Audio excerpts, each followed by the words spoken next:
Allez, on plonge directement dans le vif du sujet. Bienvenue dans cette exploration, un véritable guide pratique où on va décortiquer l'une des capacités humaines les plus fascinantes qui soit, notre intelligence. On a souvent tendance à l'imaginer comme une simple donnée chiffrée, un truc gravé dans le marbre dès la naissance. Mais la science moderne nous prouve littéralement l'inverse. L'intelligence, c'est en fait un atout hyper dynamique, super malléable, qui se sculpte et se cultive tout au long de la vie. Aujourd'hui, notre but est clair. Découvrir comment on peut concrètement booster sa santé neurologique et stimuler son cerveau au quotidien. Alors, pour structurer tout ça, voici le programme. On va d'abord voir l'intelligence comme une capacité dynamique, puis la synergie du fameux modèle BPSE. Ensuite, on verra comment optimiser sa santé neurologique, comment stimuler la logique et la mémoire, pour finir sur le pouvoir de l'émotionnel. C'est parti!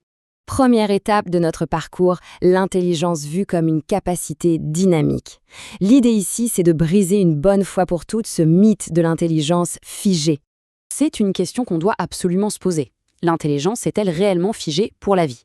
Penser qu'un simple petit test de QI passé à l'école primaire va dicter nos capacités mentales pour les décennies à venir, c'est non seulement un peu réducteur, mais c'est surtout factuellement faux. En réalité, nos capacités cognitives ne font qu'évoluer. Elles fluctuent et se transforment au gré du temps et de nos expériences. Ce qui est vraiment fascinant ici, c'est ce contraste. D'un côté, on a l'intelligence fluide. Ça, c'est notre vitel de traitement brut, notre capacité à raisonner face à un problème totalement nouveau. Et ça atteint son pic super tôt, vers 18 ou 19 ans. Mais de l'autre côté, on a l'intelligence cristallisée, c'est-à-dire nos connaissances accumulées, notre culture, notre expérience. Et la bonne nouvelle? Eh bien, cette intelligence-là ne s'arrête jamais de grandir. Elle peut même atteindre des sommets bien au-delà de 70 ans. C'est quand même la preuve incontestable qu'une grande partie de notre acuité mentale ne fait que s'épanouir avec l'âge. 80%, c'est un chiffre assez marquant. Ça représente la part de la génétique dans notre quotient intellectuel une fois adulte. Mais attention, durant l'enfance, ce chiffre plafonne à seulement 20%. Alors qu'est-ce qui provoque ce basculement spectaculaire? L'adolescence. C'est une période de réorganisation cérébrale massive, parfois un peu chaotique, il faut le dire.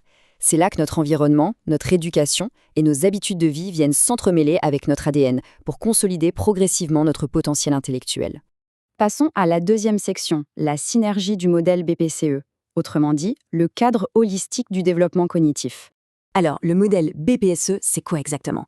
C'est un cadre qui nous prouve que l'intelligence ne repose jamais, au grand jamais, sur un seul pilier. C'est le fruit d'interactions hyper complexes. Le côté biologique fournit l'infrastructure de base. Le côté psychologique, avec notre motivation et nos efforts, transforme ce potentiel en réelle performance. Ensuite, le cadre social, à travers l'éducation, vient sculpter nos connaissances. Et pour finir, l'environnement global agit comme un filtre. Il peut soit protéger, soit complètement freiner ce développement. C'est vraiment la synergie de ces 4 forces qui forge notre intellect. Pour bien comprendre, imaginons une petite boucle de rétroaction positive. Prenons un enfant qui a une énorme curiosité innée. Ça, c'est le facteur biologique. Il va poser 1000 questions par jour. En réponse, les parents et les professeurs vont lui offrir un environnement riche en explications. C'est la stimulation sociale. Et cette abondance de stimuli va littéralement nourrir son cerveau physiquement, aboutissant à une croissance cognitive accélérée. Le biologique a déclenché le social, qui, en retour, a démultiplié l'intelligence. C'est un vrai cercle vertueux. Passons à la suite pour voir comment tout ça s'articule concrètement avec notre troisième section, optimiser sa santé neurologique, ou comment prendre soin du matériel biologique de notre cerveau. 0,4. C'est le score de corrélation modéré qu'on observe entre le volume global de notre cerveau, plus précisément la fameuse substance grise, et le quotient intellectuel. Bon, qu'est-ce que ça veut dire en langage clair? Ça veut dire que l'infrastructure physique, le véritable hardware de notre cerveau, joue un rôle bien réel dans notre capacité à traiter l'information. Bien sûr, avoir un gros cerveau n'explique pas tout, mais le lien entre cette biologie pure et nos capacités est tout simplement indéniable. Et donc, entretenir ce matériel biologique demande des habitudes simples, mais absolument non négociables au quotidien. D'abord, on sait qu'une thyroïde en parfaite santé, que ce soit chez la mère pendant la grossesse ou chez l'adulte, c'est vital pour le développement cérébral. Ensuite, le sommeil. Un sommeil profond, bien régulé par la mélatonine, dicte directement notre clarté mentale du lendemain. Et puis, il est crucial de se protéger au maximum des agressions de notre époque, comme les perturbateurs endocriniens qui viennent parasiter ce fragile écosystème. Parce que oui, l'impact de notre environnement peut être dévastateur, Tenez, avant son interdiction en 2020, un pesticide neurotoxique appelé chlorpyrifos a causé une baisse moyenne de 2,5 points de QI chez les enfants européens. 2,5 points en moins à l'échelle d'une population, c'est énorme. Ça ciblait directement les cerveaux en plein développement. Ça montre bien qu'une bonne hygiène environnementale, ce n'est pas un luxe, c'est une nécessité absolue pour préserver notre potentiel cognitif. Ce qui nous amène à la 4e partie, stimuler la logique et la mémoire. On a vu le matériel, parlons maintenant des mises à jour quotidiennes du logiciel. Une fois que notre hardware biologique est protégé, il faut s'occuper de ce logiciel. Le cerveau a besoin de sa séance de sport quotidienne. Comment on fait? En s'engageant dans des lectures complexes ou en participant à des débats exigeants. Ça agit comme de vraies mises à jour pour notre esprit. Mais le levier le plus puissant de tous, ça reste l'éducation continue. C'est d'ailleurs l'allongement de la scolarité qui explique l'effet Flynn, cette augmentation incroyable des scores moyens de kiwi au fil du XXe siècle. Apprendre en continu, c'est ce qui sculpte notre logique de façon permanente. Si on regarde notre architecture cognitive, chaque composant a un rôle ultra précis, un peu comme un ordinateur de pointe. La mémoire à court terme, c'est notre mémoire vive. Elle permet de manipuler l'information dans l'instant. Ensuite, on a la mémoire à long terme, ça, c'est le disque dur massif, la grande bibliothèque où s'empilent nos connaissances cristallisées. Et enfin, on a les fonctions exécutives. Elles, ce sont le système d'exploitation, les chefs d'orchestre qui gèrent l'attention, la planification, la résolution de problèmes. Pour bâtir un intellect solide, il faut stimuler ces 3 piliers au quotidien, notamment par la métacognition et une bonne dose d'autodiscipline. Donc, le point crucial, c'est qu'on arrive à notre 5e et dernière section, le pouvoir de l'émotionnel, ou comment élever la réussite grâce à l'intelligence émotionnelle. Parce que la logique mathématique pure, ça ne fait pas tout, loin de là. Écoutons cette citation, adaptée de Howard Gardner. L'intelligence est la capacité de résoudre des problèmes ou de concevoir des produits qui sont valorisés dans un ou plusieurs contextes culturels.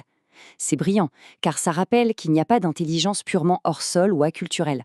Avoir une logique implacable, c'est génial, mais si on n'est pas capable de naviguer dans les valeurs et le tissu social d'un groupe humain, ce talent brut perd énormément de sa portée.